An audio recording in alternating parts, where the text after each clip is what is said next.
In this tutorial, we're gonna see how to create a snow effect inside of Adobe After Effects. And what better time to do that other than in the middle of December. So first of all, create a new composition 1920 by 1080. Then download the free to use snowflake image and make sure it has no background, and you will see why later on in this video. I will link one for you to download in the description below. The color of the snowflake is blue, so if you want to change its color to white, search for an effect called fill. Drag it onto the image and basically in the effect controls, change its color to white.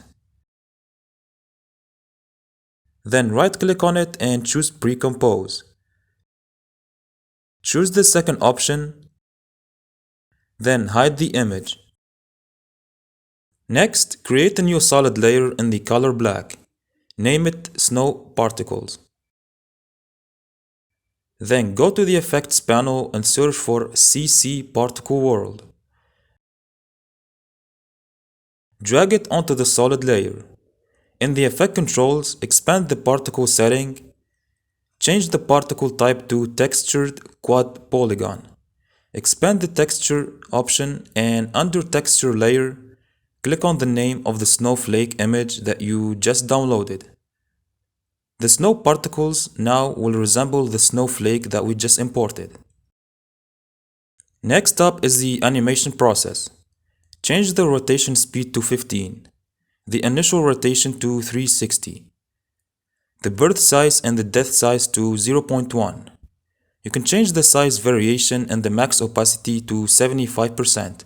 Or you can choose a different number depending on your preference. Now go back up and set the birth rate to 2 and the longevity to 5. Expand the producer setting and set the position Y to -0.7, position Z 0.3, radius X 0.7, radius Y 0.25, and then the radius Z 1.25. Okay, now expand the physics settings and right here set the animation to be twirly. Set the velocity to 1 or 0.9. The gravity to 0.03 for example. And then change the extra angle to 0.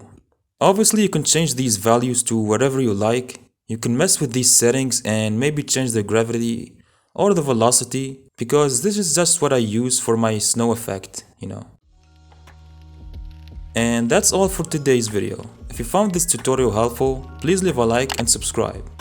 Also, feel free to watch this next After Effects tutorial for more tips and tricks.